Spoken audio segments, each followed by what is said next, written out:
everybody, welcome to another video by Liminal Spaces. So today we are talking about the next story in Isaac Asimov's I, Robot. It is called Little Lost Robot, and it was first published in the March 1947 edition of Astounding Science Fiction. Of course, obviously, it's been reprinted in I, Robot and several other robot books by Isaac Asimov. I enjoyed this story. I specifically liked the parts about the robot. There are elements to the story that I did not enjoy, mostly dealing with the lead characters of the story. There's a lot of bickering in this story. And I've brought this up before. I think that Isaac Asimov might find this funny, but in this case it feels a little bit worse because it's the female character that's really the problem through the whole story. The basic gist of the story is there is a robot who gets told basically to F off, like with very strong language, told to go lose itself and to get away. And the robot takes it literally. The robot I shouldn't say that. The robot tries to go hide itself. And it's a really interesting, cool idea. This is a part of the story that I really loved. The robot figures out the best way it can go hide itself is to go stand with other robots that are exactly like it. So there's this ship that has arrived that has 62 other robots that are exactly like it. And it just goes and sits down with them and just literally acts like one of them. It's brilliant. It's a very cool little story. And how do you figure out which one is the one that's trying to hide with the others that are all just sitting there? Of course, this scene was in the I, Robot film. This is probably the only part of the book, at least the only part that I've come across so far, that is literally in the I, Robot movie. The robot runs and hides with a bunch of other robots that look exactly like it. Now, Will Smith and the writers of this film deal with this problem by starting to shoot the robots in the head. And of course, that freaks out the robot that's hiding there and it takes off again. They don't do that in the book. Susan Calvin, the robot psychologist, which a character that I love, the idea that there is a robot psychologist, a person who is trained to talk to robots and understand what they're going through and what it means to be a robot and what they're saying means, how to translate the dialogue that you might have with a robot. Brilliant idea, brilliant character. So those aspects I really enjoy of this story. So I'm going to go into some spoilers now, some specifics about the story. If you haven't read it yet, I would recommend that you read it. It is a good story because of those elements that I already said. It's just got this other aspect that I didn't enjoy so much. All right, so I'm going to go into specifics now about that. So Susan Calvin is incredibly high-strung and paranoid, and I'm going to just say unprofessional. She cannot function in a normal workplace situation, it seems like. Now, these situations are high stakes. I understand. The robot in this story has had the first law cut in half. The first law normally says no robot may injure a human being or through inaction allow a human being to come to harm. But they cut off that or through inaction allow a human being to come to harm. That's gone. So this robot does have no robot shall harm a human being. So it can't just walk up and kill you, but it can allow things to happen. Susan Calvin describes it as the robot could drop a very large weight above your head because it knows that it could stop it before it actually hurts you. But the moment it lets go of the weight, because it doesn't have the second half of the law, it could decide, well, I didn't actually do it. The weight is doing it. Now, this seemed a little strange to me, and I am fine with that. I love the idea of this robot psychologist, the idea that there's a person who can come up with this kind of weird stuff. Because I personally, I would never believe that that would work, because I don't know anything about robots, right? Right? Like I would be able to tell myself, that's a stretch. I don't know that a human could convince themselves, first off, quick enough for a human to think that they could drop something heavy on top of someone and either tell them to get out of the way before it actually hit them, or like they could justify that kind of an action. But it's not a human.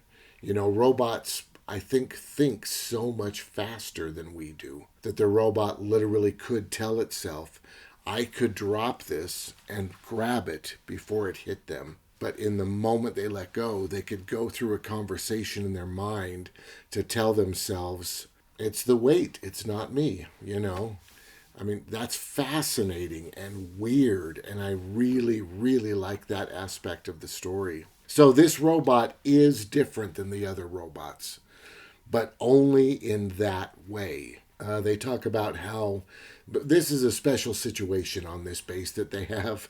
They describe it as there's radiation where the humans have to work, and apparently it's humans that have to do the job, but the radiation is not dangerous enough to actually hurt humans unless they stay there for too long. So they can go into the radiation for a moment and come back out. But the trouble was, the minute the humans would walk into the radiation, all the robots would run and grab them and run out. Even though the robots know that they're okay for a little while in there, they just couldn't stand it. They would say things like, but what if the human forgets and stays there too long? That was another very interesting aspect I found about the story. And that one's a little weird to me too, right? Because then you start to wonder, isn't there potential danger everywhere? And that is another neat thing about the iRobot movie. The iRobot movie is not a great movie. I don't want to talk that up too much. I did enjoy it because I like robots, right? So I had fun with it. But there is an aspect in that film where, of course, at the end, the main robot wants to take over everything because the humans seem to be constantly putting themselves in danger. The best way to protect the human race is to enslave the human race, basically, to confine the human race, to keep them safe. And that might be how iRobot ends. I know it ends. I've read iRobot before, a long time ago, back before I went and saw the film. So a really long time ago. But I feel like the last story is a big debate about AI or something like that. So we'll get to that eventually. But because the robots kept trying to save the humans, they realized they needed robots that didn't have that first law, at least the second half of that first law. So they ordered some robots that didn't have that. And this sort of brings up the Frankenstein complex, the idea that people are terrified of something like a Frankenstein. People are terrified of robots. So they had to put that first law in. And if the population of Earth found out that this company was making robots that didn't have the full first law intact, the company would certainly go out of business. They would be completely shunned by society. Everyone would hate them. So the government needs these robots, but humanity doesn't want these robots. And Susan Calvin sort of represents humanity in this. Nobody told her that they were making robots without the full first law because they knew she would flip her lid. So they tried to keep it a secret from her.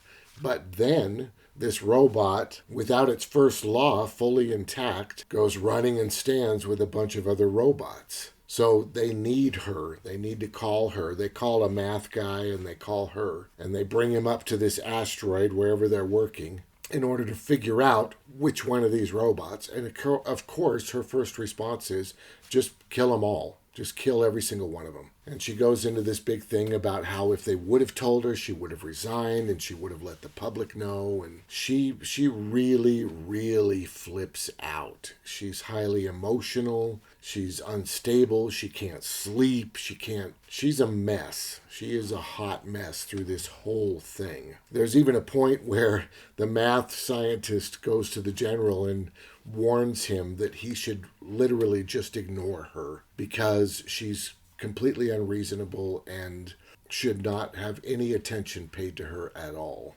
So the first major plot point in the story for me is they figure out we should put a human in danger and see which robots try to help the human and which robot doesn't try to help the human, and that will tell us which one. Now, the minute this story starts, you figure that out. I was way ahead of this story because this is kind of two stories folded into one, I believe. The story is way too long to just be a story about a robot that gets lost. That's the story I wanted to read, right? But that's not really the story we have here. The story that we have here really is Susan Calvin completely flipping out and her colleagues scolding her for being mental the entire time. It's just really bizarre. I feel like this story is kind of a warning from Isaac Asimov about hiring females. And the reason I say that, because I know there are people like this in the world. I know there's men and women that just flip out continuously. I know that. But this is the only female in this story. I believe she's the only female scientist in the whole book. She's the only psychologist in the book as well. It's possible that Isaac Asimov doesn't really like psychologists, but I really believe it's the female.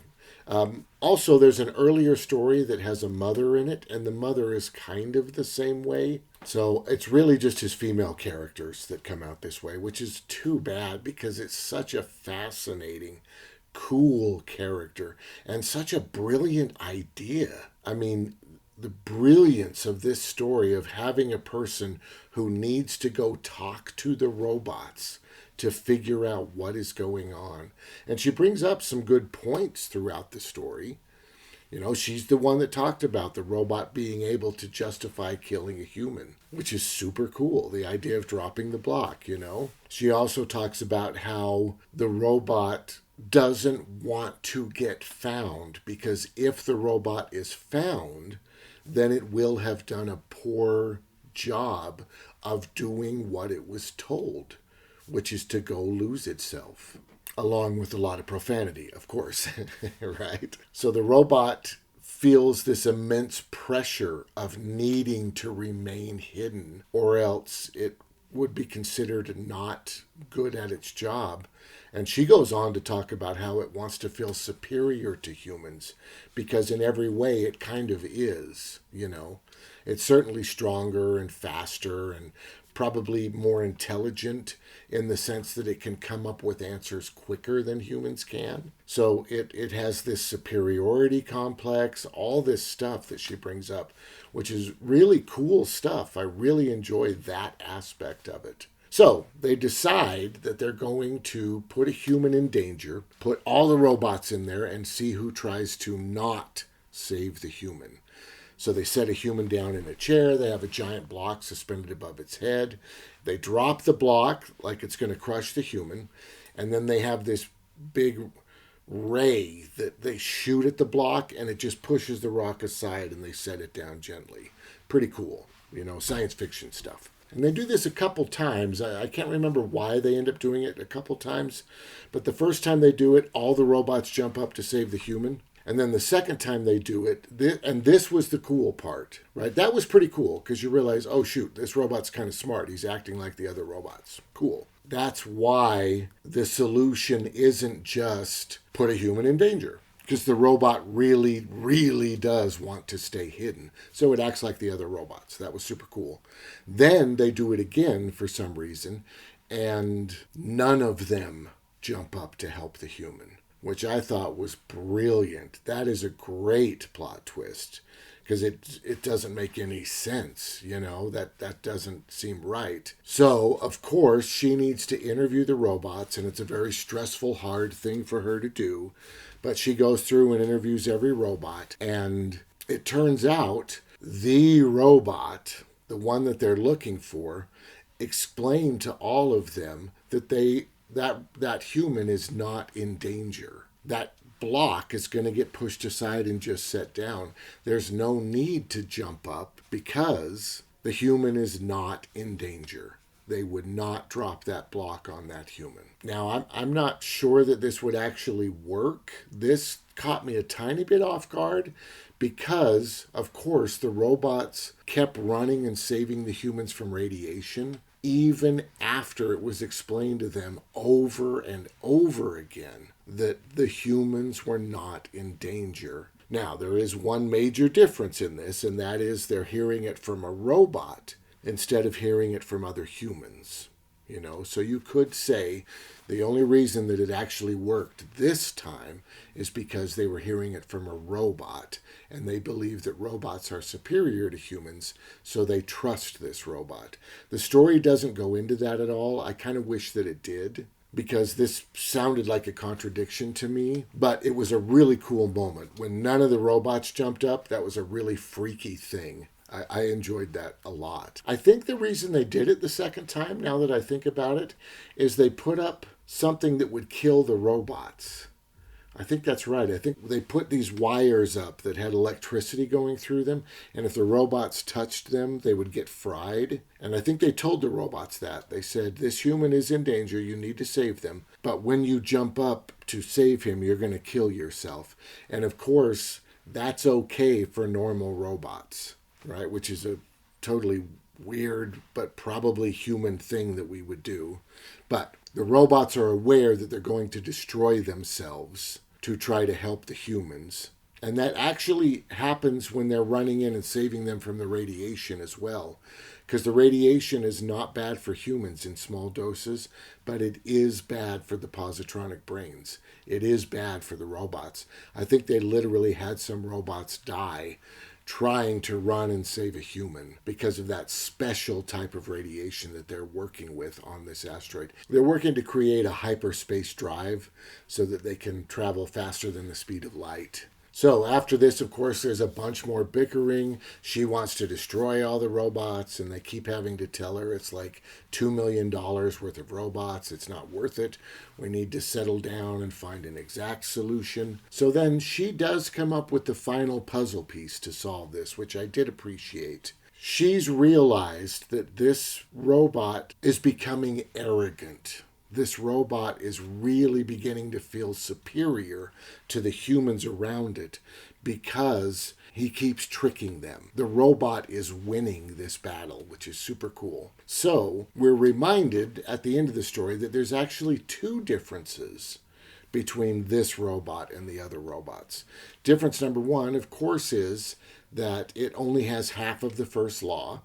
But difference number two is normal robots are not taught about the special kind of radiation that is being used in this study. Only these special robots are given more information about this specific type of radiation. They're using gamma rays, and they don't bother to teach normal robots about gamma rays. But this specific robot, it's an NS2, I think they call it Nestor 10 sometimes, something like that. But this specific robot has been educated about gamma rays because that's what it will be working with. So what they tell the robots is, we're putting a human in danger. We're going to drop a block on him. We're going to use the thing, but we're going to drop a block on him. But we have put radiation up in front of all of your little cubicles. So if you run to save this human, you're going to get fried.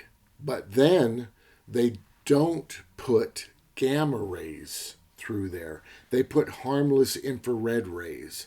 So it is radiation.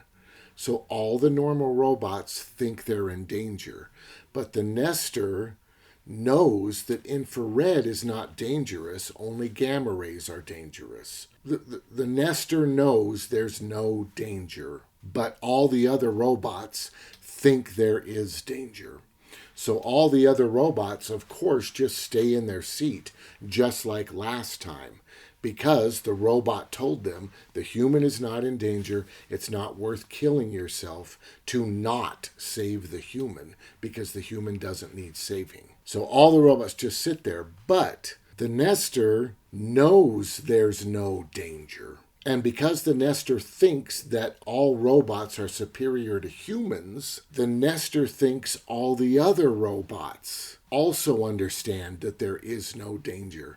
So the nester believes all the other robots are going to jump up. So they actually put Susan sitting underneath the block, right? Because she wants to be the one to see it. She has to know who the bad guy is so that she can kill it. So she's the one sitting in the chair. She believes she knows which band of robots it probably is. There's a part where she asks the math scientist to create a specific report for her that would show some kind of deviation. And throughout the story, she's asking him, is that report done yet? And he keeps saying, no, not yet. I'm working on it.